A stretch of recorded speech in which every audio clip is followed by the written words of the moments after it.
The alarm wasn't a sound you could ignore. It wasn't a beep or a chime, it was a scream. A piercing wail that tore through the pre-dawn quiet like a knife through silk. 5:45 a.m., and my eyes snapped open, heart already hammering in my chest. I knew that sound by muscle memory, by the dread it carved into my bones. It was the low oxygen alert from my son's pulse oximeter. The kind that didn't just warn, it begged for action. I was out of bed before my brain caught up, feet hitting the cold hardwood as I sprinted down the hall. "Eli," I called, voice rough with sleep and panic, grabbing the emergency oxygen canister from the shelf as I ran. My son, 16 years old, was no stranger to this dance with death. Cystic fibrosis had been his shadow since he was 3. A relentless thief that stole his breath and turned every cold into a battlefield. I burst into his room. He was propped up against his pillows, eyes wide, chest heaving in shallow, desperate pulls. His fingers fumbled with the pulse ox clipped to his index finger, the screen flashing a grim 88%. "Dad," he rasped, voice barely a whisper, "it's dropping fast." "Hold on, buddy," I said, already at his side, slipping the nasal cannula over his face and cranking the oxygen flow to 3 liters. "Breathe slow. In through your nose, out through your mouth. We've got this." My hands moved on autopilot, checking the tubing, securing the cannula, grabbing the nebulizer for his morning meds. His face was pale, lips tinged faintly blue, but his eyes locked on mine, trusting, even as his body fought to betray him. By 6:10, his oxygen levels had climbed to 92%. Not great, but enough to keep him out of the air for now. He leaned back, exhausted, the hum of the oxygen concentrator filling the room like a mechanical lullaby. "I'm okay," he said, voice still shaky. "Just need a minute." "You sure?" I asked, brushing his damp hair back. He nodded, managing a weak smile. "I'm gonna head outside for some air," he said, grabbing his portable pulse oximeter and his inhaler. "Need to clear my head before school. Text me if anything feels off," I said, kissing his forehead. "Anything, Eli." He shuffled toward the front door, his silhouette frail but defiant against the soft glow of sunrise. I watched him step onto our porch, the early morning light catching the mist of his breath. For a moment, it felt normal, peaceful, even. But normal was a lie we borrowed, never owned. And that morning, normal was about to shatter. The air was crisp, the kind of October chill that painted your breath in the air. I was at the kitchen counter, pouring coffee, when I heard ITA voice, sharp and venomous, slicing through the morning calm. "What are you doing out here, skulking around like a thief?" I froze, mug halfway to my lips. That voice belonged to Patricia Langston, our neighbor and the self-crowned queen of the Willow Creek Homeowners Association. She wasn't just speaking, she was accusing, her tone laced with the kind of righteous indignation that made your skin crawl. I darted to the window, coffee sloshing over the rim. There she was, 5 feet 8 inches of tailored fury, storming across her manicured lawn in a pristine tracksuit and pristine sneakers, her blonde bob bouncing with every step. Her finger jabbed the air like a prosecutor in a courtroom, aimed straight at Eli, who sat quietly on our porch steps, checking his pulse ox. He didn't even look up, too focused on the numbers blinking on his device. 90%, holding steady. "Patricia," I called, stepping onto the porch, my voice low but firm. "He's on our property. Leave him alone." She didn't stop. Her eyes, narrowed to slits, locked on Eli. "On your property? Sure, but always lurking. Always with that thing," she spat, gesturing at the pulse oximeter clipped to his finger. "What is it? Some kind of drug monitor? I've seen him with tubes, needles, sneaking around at all hours. This is a family neighborhood, Michael." My jaw tightened so hard I thought my teeth might crack. "That thing is a pulse oximeter. He has cystic fibrosis. It measures his oxygen levels. He's not sneaking, surviving." She crossed her arms, lips curling into a smirk. "Cystic what? Please. Kids don't get diseases like that. He's probably just vaping or worse, and you're covering for him. I've seen his kind before." Eli looked up, his face pale but calm, his voice steady despite the effort it took to speak. "I'm just waiting for my ride to school, Mrs. Langston. I'm not doing anything wrong." Her sneer deepened. "Oh, you're good, aren't you? Playing the innocent card. I know what you're hiding." I've called the authorities on people like you before, and I'll do it again. Something snapped inside me, not loud but deep, like a fault line shifting under the earth. I stepped forward, placing myself between her and Eli. You threaten my son again, Patricia, and you'll find out what happens when you push too far. She laughed, a sharp, brittle sound. Threats now. Typical.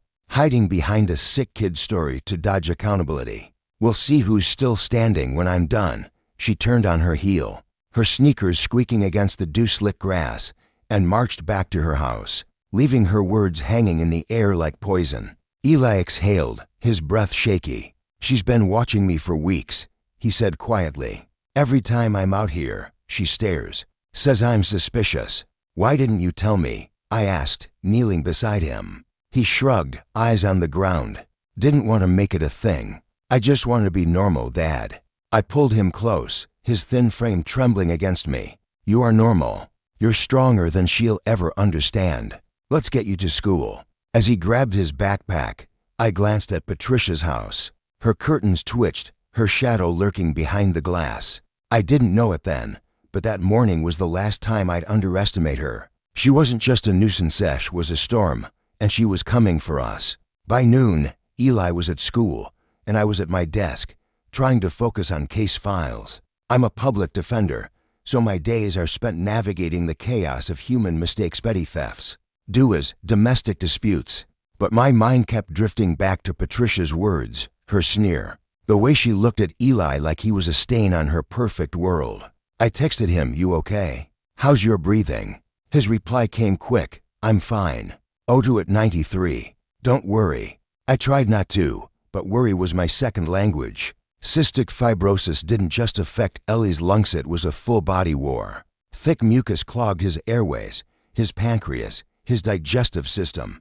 Daily nebulizer treatments, enzyme pills with every meal, and a constant vigilance for infections that could spiral in hours. He'd been hospitalized 9 times in the last 5 years, once for a lung infection that nearly killed him. Yet he carried it with a quiet grace, never complaining, never letting it define him.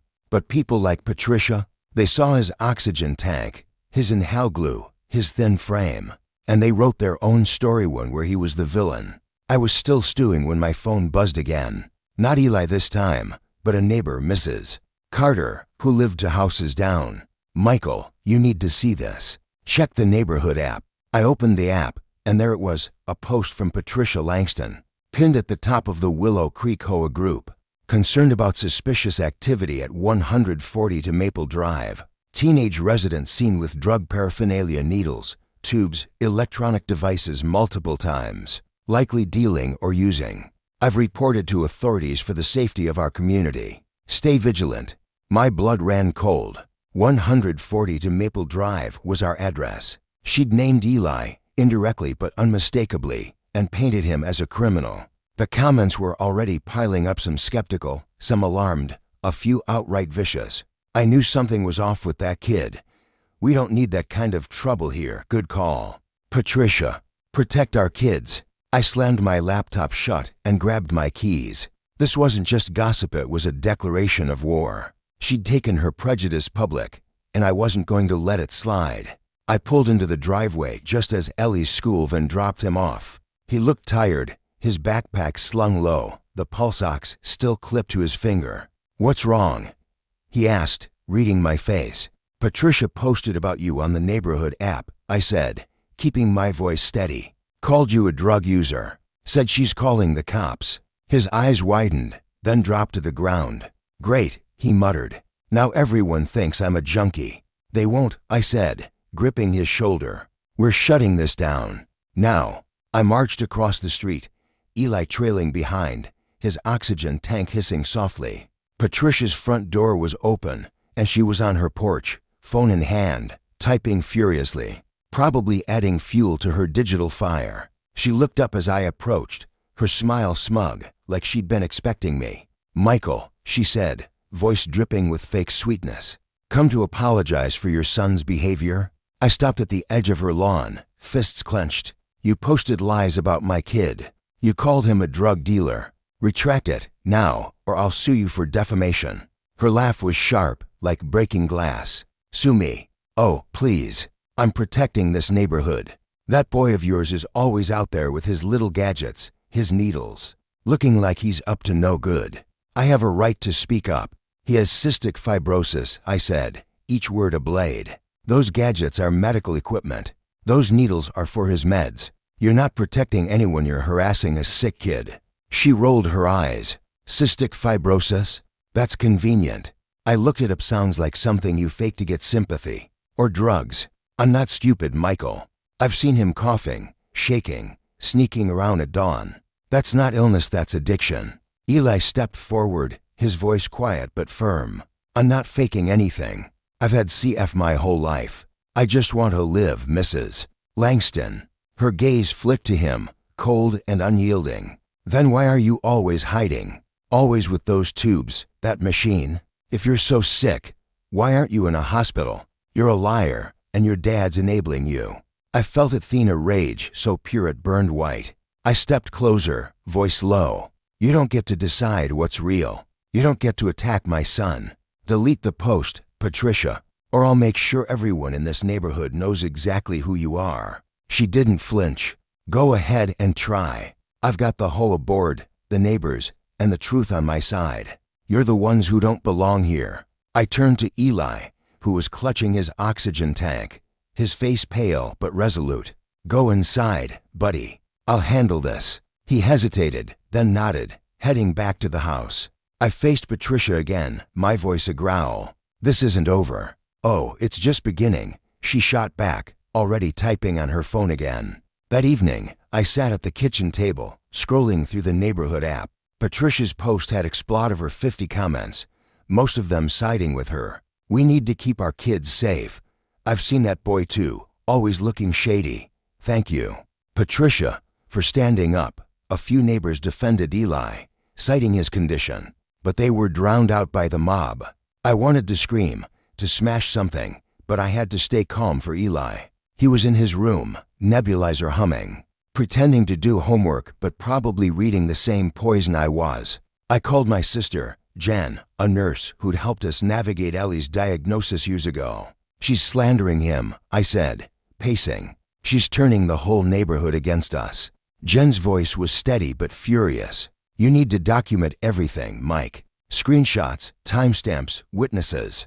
If she escalates, you'll need evidence. And you need to talk to Ella, make sure he's okay mentally. I hung up and went to his room. He was sitting cross-legged on his bed, the nebulizer mask fogging up as he inhaled his meds. Hey, I said, sitting beside him. You saw the post? He nodded, eyes fixed on his laptop. Yeah, everyone at school's talking about it too. Someone shared it in the group chat. My heart sank. What did they say? He shrugged, but his voice cracked. Some kids think it's funny. Others, they just stare at me now, like I'm a freak, like I'm hiding something. You're not hiding anything, I said, pulling him into a hug. You're fighting, every day, and I'm so damn proud of you. He didn't cry and never did, but his shoulders shook. Why does she hate me, Dad? I didn't do anything to her. She doesn't hate you, I said, though the words felt hollow. She's just ignorant, scared of what she doesn't understand. But we're not letting her win. He pulled back, eyes searching mine. What are we gonna do? We fight back, I said. Legally, publicly, whatever it takes. But first, we keep you safe. The next morning, Eli insisted on going to school, despite the whispers and stares. I drove him, scanning the street for Patricia's car. Her house was quiet, curtains drawn, but I knew she was watching. Back home, I started gathering evidence, screenshots of her post, comments, even a photo of Ellie's medical equipment to counter her lies. I called a lawyer friend, who suggested sending a cease and desist letter to Patricia and filing a complaint with the HOA for harassment. But before I could act, it happened. I was in the garage, organizing Ellie's spare oxygen tanks, when I heard a scream, not Ellie's, but Patricia's, shrill and triumphant. I ran to the front yard, heart pounding. Eli was on the porch, curled into a ball, his oxygen tank knocked over. The cannula ripped from his face, blood trickled from his nose, and his pulse oximeter lay shattered on the concrete. Patricia stood over him, holding the broken pieces like a trophy, her face twisted with righteous fury. Caught you, She shrieked. No more hiding. This is drug paraphernalia, and I'm exposing you. Patricia, I roared, charging toward her. Get away from him. She spun to face me, eyes blazing. He's a danger. Look at this junk. She waved the broken pulse ox, its screen cracked, wires dangling. I'm cleaning up this neighborhood, starting with him. Eli coughed, a wet, rattling sound, his hands scrambling for his inhaler. Dad, he gasped. I can't breathe. I dropped to his side, checking his pulse weak to fast. His oxygen saturation was dropping. Without the pulse ox, I couldn't be sure how low. Hold on, Eli, I said, grabbing the emergency oxygen canister from his bag and reattaching the cannula. Breathe with me. In out. Patricia didn't stop. She stomped toward Ellie's backpack, kicking it open, spilling his meds and inhalers across the porch. See? Drugs. I knew it. I stood, rage blinding me, and grabbed her arm mid-kick. You touch him again, and you're done. She yanked free, laughing. What? You'll hit me. Go ahead. Prove you're as low as your son. Ellie's cough turned into a wheeze, his face graying. The oxygen wasn't enough, needed his nebulizer now. I turned to grab it, but Patricia lunged, snatching the device from my hands. No more props, she screamed, slamming it to the ground. The plastic cracked, the mouthpiece snapping off. That was it. No more words, no more warnings. I moved like a man possessed, grabbing her by the shoulders and shoving her back, away from Eli. She stumbled, her sneakers slipping on the dew-slick porch, and fell against the railing. You're killing him, I shouted, voice breaking. You broke his equipment, you ignorant. She spat at me, actual spit, landing on my cheek. He's faking. You're all faking. Ellie's wheeze turned into a choke, his hands clawing at his chest. I dropped to his side, dialing 911 with one hand while holding the oxygen cannula in place with the other. This is Michael Tate, 140 to Maple Drive. My son's having a cystic fibrosis exacerbation. His equipment's been destroyed. Send an ambulance now. Patricia laughed, manic, unhinged. Oh, please. Theatrix, you're both pathetic. I stood, towering over her, my voice a low growl. You crossed a line you can't come back from. I grabbed her wrist, twisting it until she dropped the broken nebulizer. She shrieked, clawing at me, but I was stronger, fueled by a father's desperation. I shoved her against the brick pillar at the edge of the porch, her head snapping back with a thud. Not hard enough to kill, but enough to make her feel it. You assaulted me, she screamed, blood trickling from her lip. No, I said, voice cold as stone. I stopped a threat.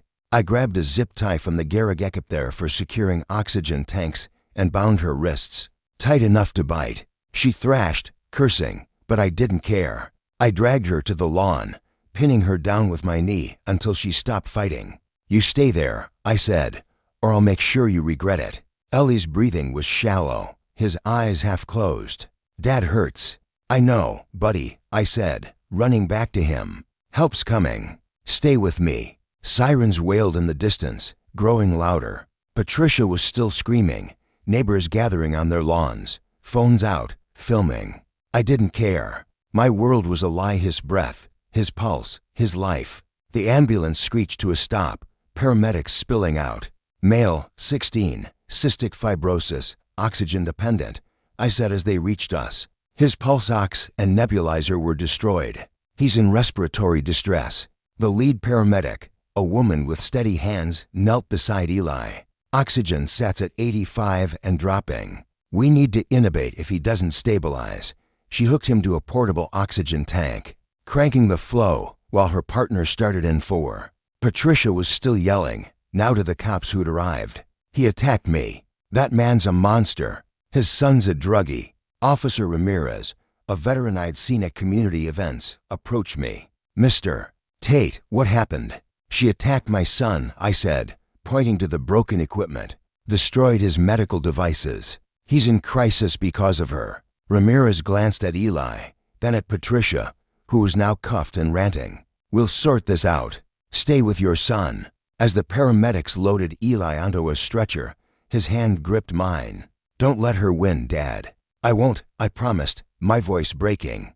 The ambulance doors closed, and I climbed in beside him. leaving Patricia to scream her lies to the morning air. But this wasn't over. Not by a long shot.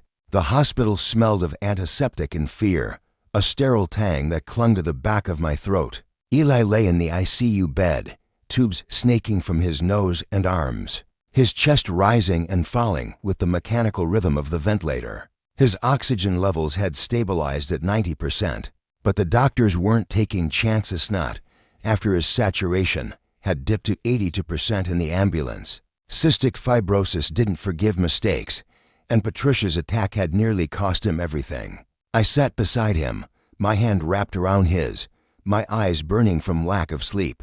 It was 2 a.m., 20 hours since the chaos on our porch, and the world felt like it was collapsing under its own weight. "Mr. Tate, doctor," Nguyen said, stepping into the room, her voice soft but firm. "Ellie's stable for now. The respiratory distress was severe, but the IV antibiotics and high-flow oxygen are helping. We're monitoring for infection. His lungs are vulnerable after this kind of stress." I nodded, my throat too tight to speak. Vulnerable. That word haunted me. Eli wasn't just vulnerable to his disease, was vulnerable to people like Patricia, who saw his illness as a lie, his survival as a threat. "How long will he be here?" I managed. "A few days, at least," she said. "We need to replace his pulse oximeter and nebulizer. The damage to his equipment triggered this crisis. Whoever did this," she trailed off, her eyes flicking to the police report on the chart. "We've documented everything for the authorities." "Thank you," I said, my voice rough. "Can I stay with him?" "Of course," she said, resting a hand on my shoulder. "He's a fighter. Always has been." I looked at Eli, his face pale but peaceful under the sedation. A fighter. He'd been fighting since he was 3, when the first sweat test confirmed cystic fibrosis. Endless hospital stays, daily meds, chest physiotherapy that left him bruised but breathing. He never complained, never faltered. Even when kids at school whispered about his weird cough or teachers questioned why he needed so many bathroom breaks. But now, because of Patricia, he was fighting for his life again. My phone boot said a text from Jen. "Any update on Eli?" "I'm on my way," I replied quickly, then opened the neighborhood app. Patricia's post was still up, now with over 100 comments, a mix of outrage, support, and confusion. Some neighbors had seen the ambulance, the police, the shattered equipment on our porch. A few were starting to question her story. I saw Eli collapse. "That didn't look like drugs. My cousin has CF. Those devices are medical, not illegal." But Patricia was relentless, replying to every doubter with venom. "Don't be fooled. He's manipulating you all." I acted to protect us. I wanted to smash my phone, but instead, I screenshot everything. Evidence. That's what Jen had said. Evidence was my weapon now, not just my fists. I'd already called my lawyer friend, David, who'd promised to draft a cease and desist letter and explore charges, destruction of property, maybe even attempted manslaughter if Ellie's condition worsened. But first, I needed to know he'd pull through. A nurse slipped into the room, checking Ellie's monitors. "His vitals are holding," she said. "You should rest, Mr. Tate. He'll need you strong when he wakes up." "I'm not leaving," I said, my voice sharper than I meant. She nodded, understanding, and left me alone with my son and my rage. By morning, Jen arrived, her nurse's scrubs wrinkled from the drive. She hugged me tightly, then sat beside Eli, checking his chart like it was second nature. "He's tough," she said, her voice steady but her eyes wet. "But this Mike, what the hell happened?" I told her everything: Patricia's accusations, the app post, the attack on the porch, the way she'd laughed as Eli struggled to breathe.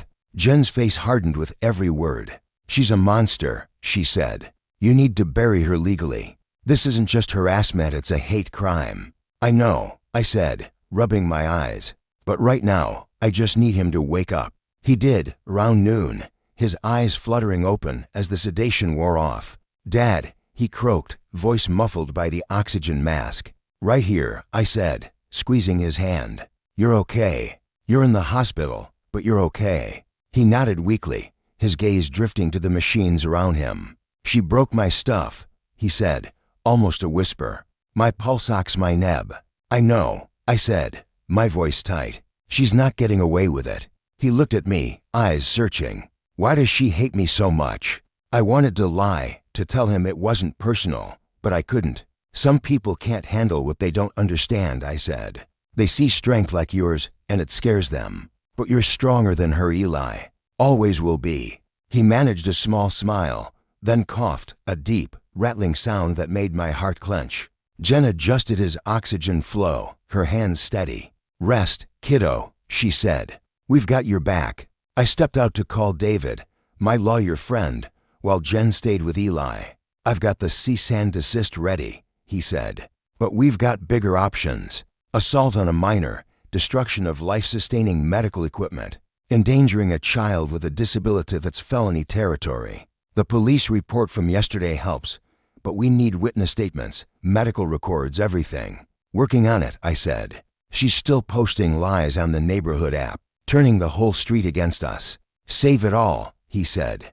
And don't engage. Let her dig her own grave. I hung up and checked the app again. Patricia had posted a new update. The incident at 140 to Maple Drive was a necessary intervention. The individual in question was caught with illegal devices, and I acted to ensure our community's safety. The father assaulted me in retaliation. Police are involved, and I will not be silenced. My blood boiled. She was twisting the story, painting herself as the victim. I wanted to storm her house, drag her out by her perfect bob, and make her see the truth. But David was right, he had to play this smart. I took screenshots, then called Mrs. Carter, the neighbor who'd tipped me off. Michael, she said, her voice low. I saw what happened. I was on my porch when Patricia went after Eli. I've got ring footage clear as day. She hit him, broke his equipment, everything. My heart leapt. Can you send it to me? Already did, she said. And I'm not the only one. The Wilsons across the street have footage too. We're with you, Michael. Patricia's gone too far. I checked my email there. It was a video file from Mrs. Carter's Ring camera. I played it, my stomach churning. Patricia storming across the lawn, screaming at Eli, ripping the pulse oximeter from his finger, smashing his nebulizer. Ellie's body crumpling, his hands clawing for air. My own voice, raw with fury, as I shoved her away. It was damning, undeniable. I forwarded it to David, along with the screenshots. By the time I got back to the hospital, Eli was sitting up, sipping water through a straw. Jen was beside him, showing him something on her phone, probably cat videos. Her go-to for cheering him up. You look better, I said, forcing a smile. Feel like crap, he said, but his eyes were clearer. When can I go home?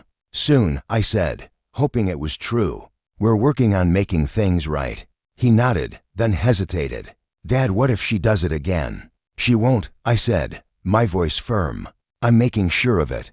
But the truth was, I didn't know. Patricia wasn't just a bullish, was a force, backed by the HOA's influence and a neighborhood primed to believe her. I'd seen it in court too many times. People with power, however small, wielding it like a weapon. As a public defender, I'd fought for clients against landlords, bosses, even cops who thought they were untouchable. Patricia was no different. She thought her HOA badge made her judge and jury. She was wrong.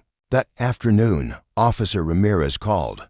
Mr. Tate, we've reviewed the incident report and the footage from your neighbors. We're charging Patricia Langston with assault, destruction of property, and child endangerment. She's been detained, but she's claiming self-defense. Says you attacked her unprovoked. Of course she is, I said, my voice tight. The footage tells the truth. She went after my son. We see that, he said. But she's got the HOA board backing her, and they're making noise about community safety. We need your son's statement and any medical documentation you can provide. I'll get it to you, I said. And I want a restraining order. She doesn't come near Eli again. We'll file it, he said. But be prepared, she's not going down quietly. Eli was released 2 days later, his new pulse oximeter clipped to his finger, a replacement nebulizer humming at his bedside. The hospital had documented everything: the assault, the destroyed equipment, the near-fatal exacerbation.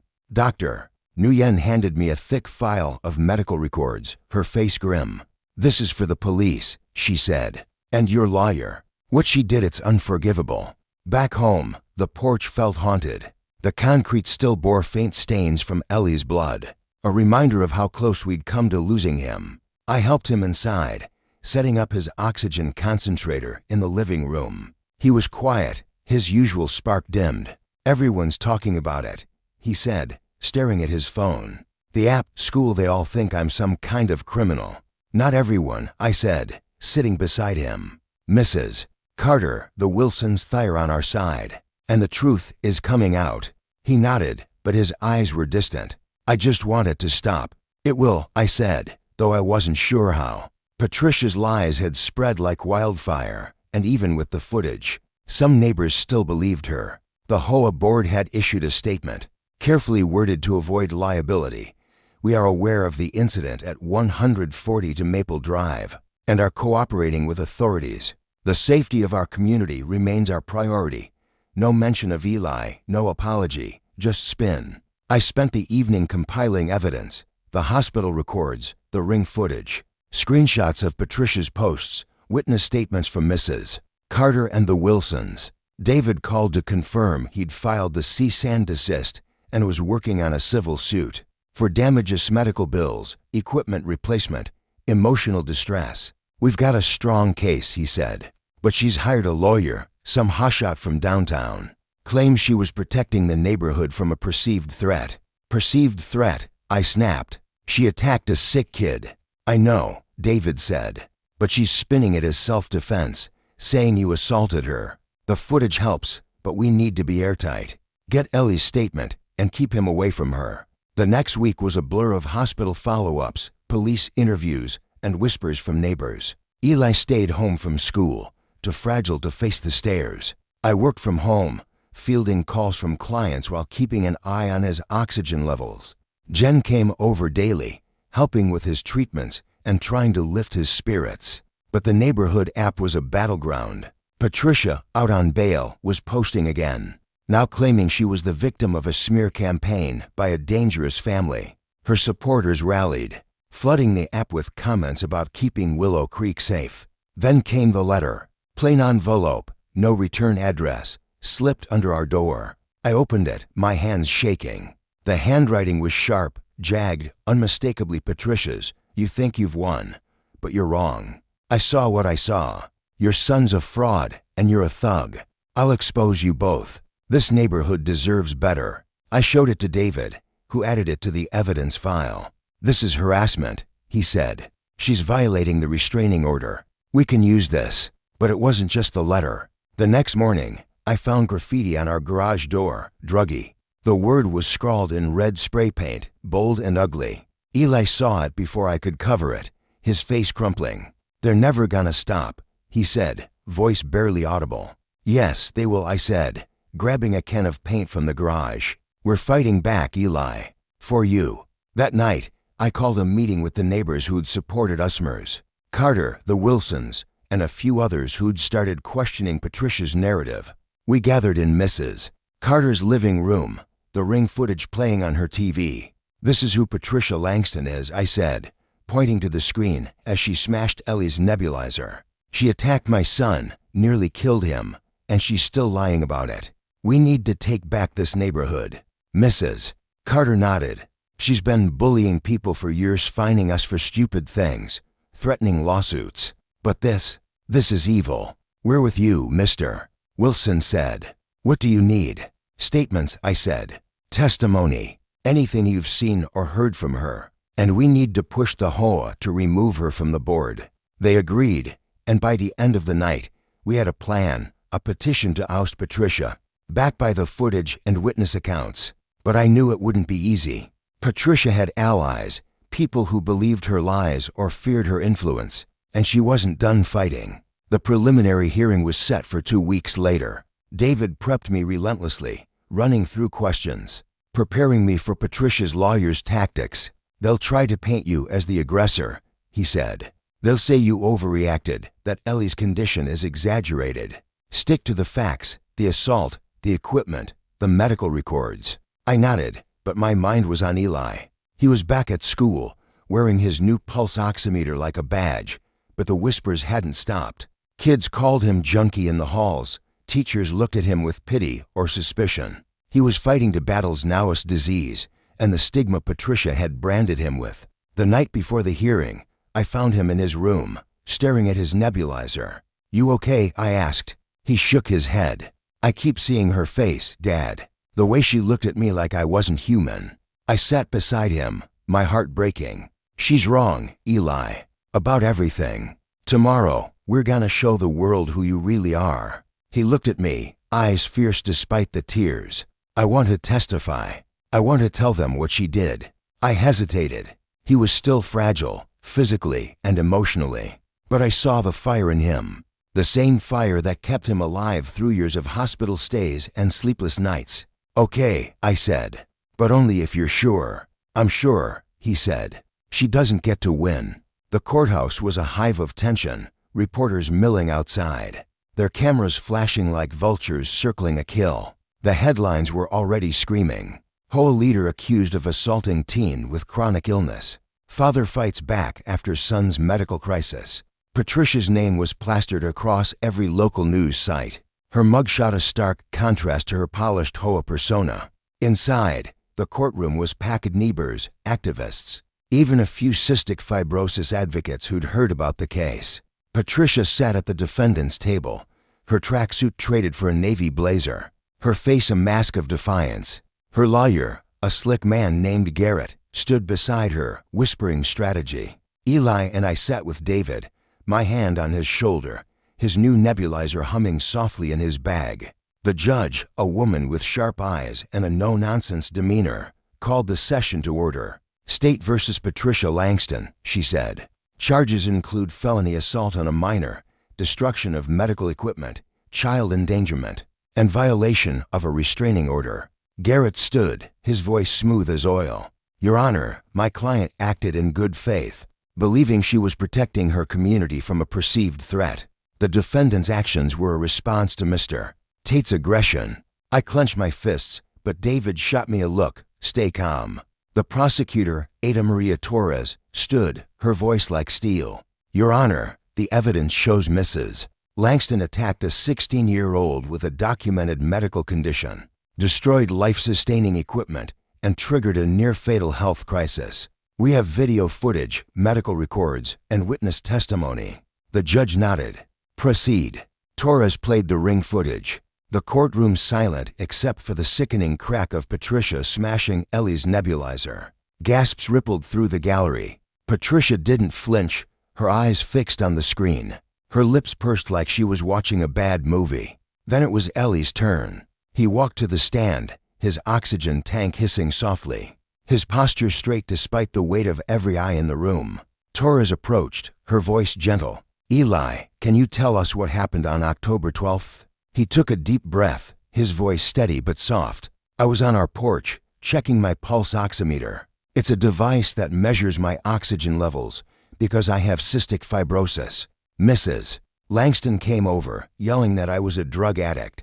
She ripped the pulse ox off my finger, threw it on the ground, and broke my nebulizer. I couldn't breathe right after that. I thought I was gonna die." The courtroom was still, every word landing like a stone. Torres held up the broken pulse oximeter, now in an evidence bag. "Is this the device?"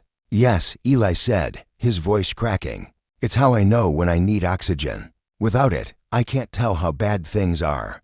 Garrett stood for cross-examination, his tone condescending.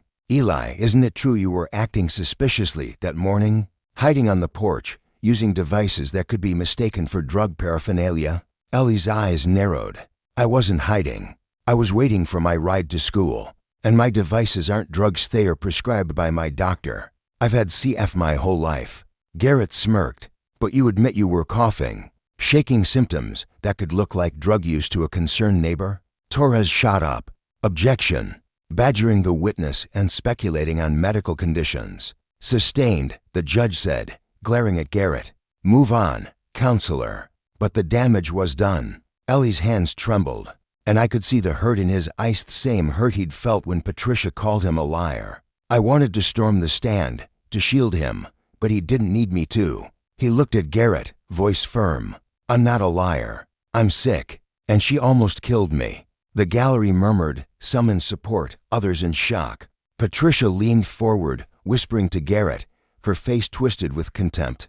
The judge called a recess, and I pulled Eli into a hug as we stepped outside. "You did good," I said. "I'm so proud of you." He nodded, but his eyes were distant. "She's not sorry, Dad. She still thinks she's right." "I know," I said, "but we're gonna make sure she pays." The hearing stretched into the afternoon, with Mrs. Carter and the Wilsons testifying about Patricia's pattern of harassment, fining neighbors for minor infractions, threatening lawsuits, even calling CPS on a family with an autistic child. The ring footage played again, followed by the hospital records and Dr. Nguyen's testimony about Ellie's near-fatal crisis. Patricia's defense crumbled with every piece of evidence, but she didn't waver. When she took the stand, her voice was calm, almost regal. "I acted to protect my community," she said. "That boy's behavior was suspicious. Divses, needles, secretive meetings at dawn. I believed he was a threat. When his father attacked me, I was defending myself." Torres tore into her. "Mrs. Langston, are you a medical professional?" "No," Patricia said, chin high. "But I'm a concerned citizen. I've read about drug abuse.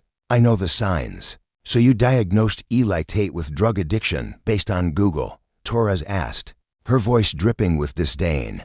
"You saw a medical device, prescribed by a doctor, and decided it was drug paraphernalia?" Patricia faltered, just for a second. "It looked suspicious. And when you ripped it off his body, smashed it, and triggered a medical emergency, did that feel like protecting the community?" Torres pressed. "I didn't know," Patricia said, but her voice lacked conviction. "You didn't ask," Torres snapped. "You assumed, you attacked, and you endangered a child's life." The judge's face was unreadable, but the gallery was buzzing. Patricia's lawyer tried to redirect, but it was too late. The truth was out, raw and undeniable. That night, back home, Eli was quiet, his nebulizer humming as he sat on the couch. The graffiti on our garage was gone, painted over, but the scars remained. I sat beside him, handing him a glass of water. "You were incredible today," I said. He shrugged. "Didn't feel like it. She still thinks I'm lying." "She's alone in that," I said. "The footage, the testimony, it's all on our side." He looked at me, eyes older than his 16 years. "What if it's not enough?" I didn't have an answer, not then. But I knew one thing. Patricia Langston had started this war, but we were going to finish it. For Eli, for every kid like him, fighting battles the world couldn't see. The courtroom was a pressure cooker, the air thick with anticipation and the faint hum of overhead lights. It was day 3 of the trial, and the gallery was packed neighbors, reporters, cystic fibrosis advocates, even a few teenagers holding signs that read "CS, not your lies." Eli sat beside me, his new pulse oximeter clipped to his finger, its soft beep a steady reminder of his fight. His face was pale but resolute, his oxygen tank hissing quietly in his bag. I squeezed his hand, my heart a tangle of pride and rage. Patricia Langston had tried to break him, but here he was, unbroken, ready to face her one last time. Judge Amelia Carter, a woman with steel in her eyes and a reputation for cutting through nonsense, called the session to order. "State versus Patricia Langston," she said, her voice crisp. "We've heard testimony, reviewed evidence, and seen the footage. Today, we'll hear closing arguments and any final statements before I render my verdict." Ada Maria Torres stood, her posture calm but her words sharp. "Your Honor, the evidence is undeniable. Patricia Langston assaulted a 16-year-old boy with cystic fibrosis, destroyed his life-sustaining medical equipment, and triggered a near-fatal health crisis. She acted not out of concern but out of prejudice, fueled by baseless assumptions about a child's chronic illness. She's shown no remorse, continuing to defame Eli Tate even after her arrest. The state requests the maximum penalty for felony assault, destruction of medical equipment, child endangerment, and violation of a restraining order." Patricia's lawyer, Garrett, rose, his suit as slick as his tone. "Your Honor, my client acted in good faith, believing she was protecting her community from what she perceived as a threat. The prosecution has exaggerated the incident, painting a concerned citizen as a villain. Mrs. Langston was herself a victim of Mr. Tate's aggression. We ask for leniency and a dismissal of the most severe charges. I clenched my jaw so hard it ached. Ellie's hand tightened in mine, his breathing steady but shallow. He leaned close, whispering, "She's still lying, Dad." "I know," I whispered back. "But we've got the truth." The judge turned to Patricia. "Mrs. Langston, do you wish to make a statement before I rule?" Patricia stood, her navy blazer pristine, her face a mask of defiance. She smoothed her hair, as if addressing a garden club, not a courtroom. "Your Honor," she began, her voice steady, "I stand by my actions. I saw suspicious behavior devices, needles, secretive meetings at dawn. I acted to protect my neighborhood, my home. That boy's story doesn't add up. Cystic fibrosis? At his age. I've done my research. He's manipulating everyone, and his father's using him to dodge accountability. I'm the victim here, attacked by a violent man and slandered by a community too weak to see the truth." The gallery erupted gasps, murmurs, a few shouts of shame. Judge Carter banged her gavel, silencing the room. "Enough," she said, her eyes locked on Patricia. "Sit down, Mrs. Langston." I stood, unable to stay silent. "Your Honor, may I speak?" She nodded, her expression unreadable. "Briefly, Mr. Tate." I stepped to the center, my voice low but steady. "Patricia Langston didn't just attack my son. She attacked his right to exist. She saw his oxygen tank, his pulse oximeter, his struggle to breathe, and called it a lie. She smashed his lifeline, laughed while he choked, and still sits here claiming she's the victim. My son fights for every breath, every day, and she tried to take that from him. She's not just a danger to Ella, she's a danger to anyone who doesn't fit her narrow idea of normal. I ask you to hold her accountable, not just for us, but for every kid like Eli who deserves to live without fear." The judge's eyes softened for a moment, then hardened as she turned to Patricia. Eli squeezed my hand as I sat, his pulse oximeter beeping softly 92%, holding steady. Judge Carter adjusted her glasses, her voice like granite. "Mrs. Langston, your actions were not those of a concerned citizen, but of a reckless, prejudiced individual who endangered a child's life. The evidence, video footage, medical records, witness testimony shows a clear pattern of malice. Your refusal to acknowledge the harm you caused only deepens the severity of your actions." She paused, letting the weight settle. "This court finds you guilty on all counts: felony assault on a minor, destruction of medical equipment, child endangerment, and violation of a restraining order." The gallery exhaled, a collective release of tension.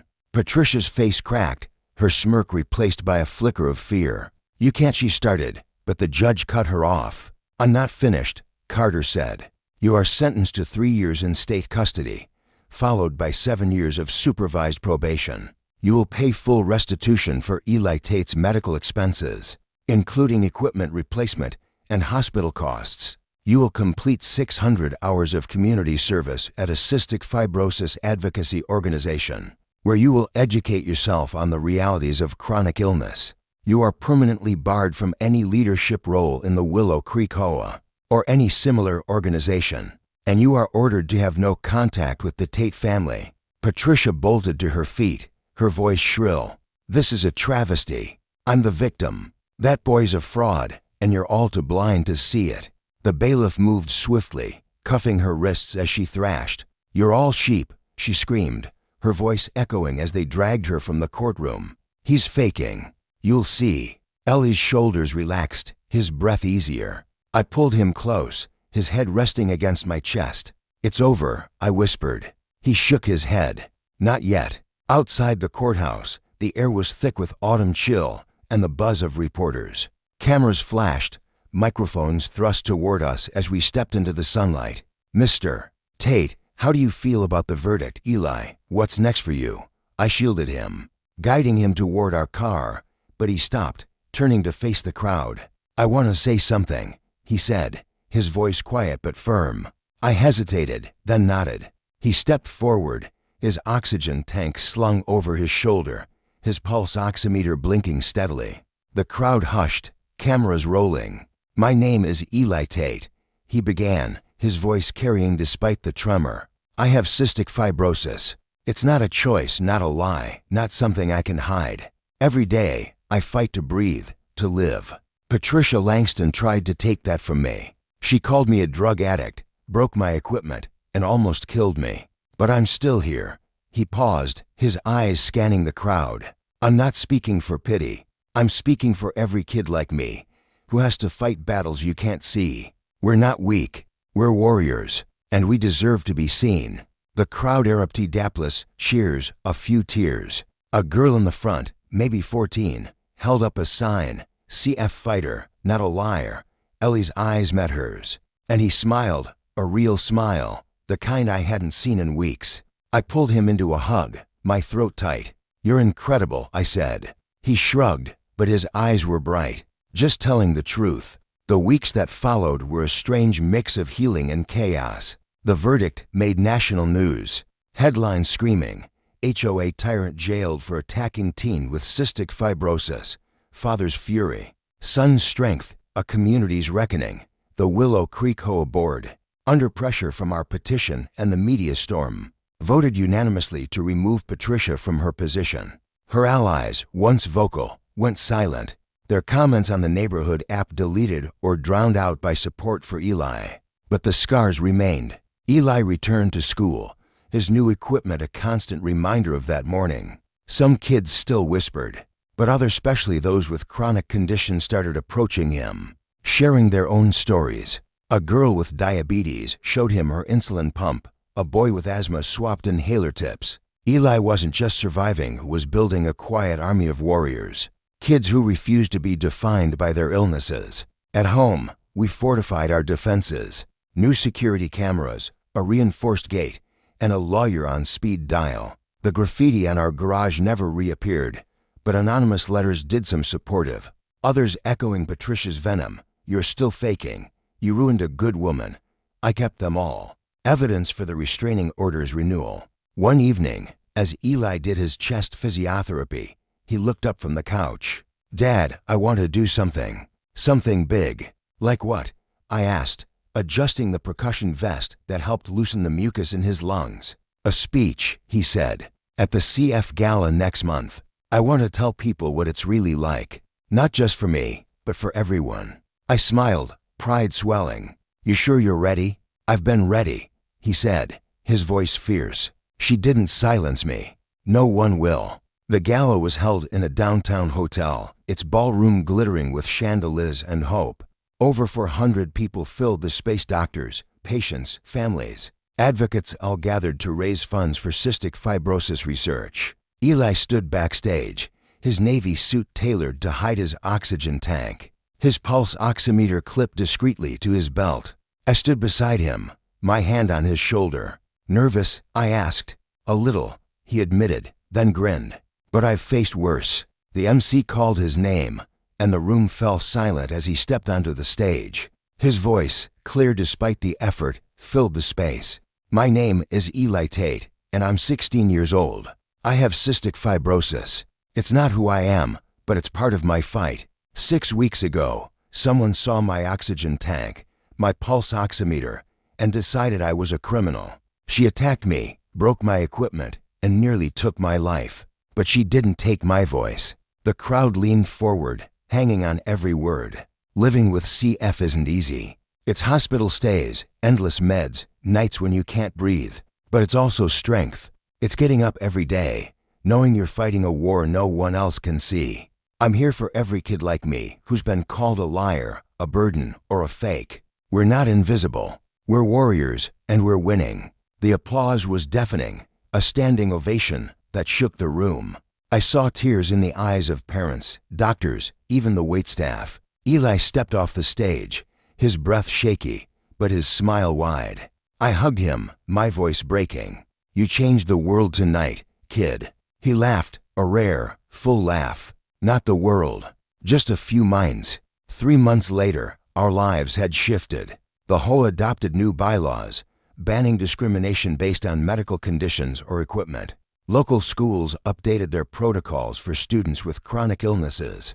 Thanks to Ellie's advocacy and the media spotlight, he started a youth speaker program with the Cystic Fibrosis Foundation. training other teens to share their stories. His voice, once silenced by Patricia's cruelty, was now a beacon, reaching thousands through interviews, blogs, and a TEDx talk in the works. But Patricia hadn't vanished.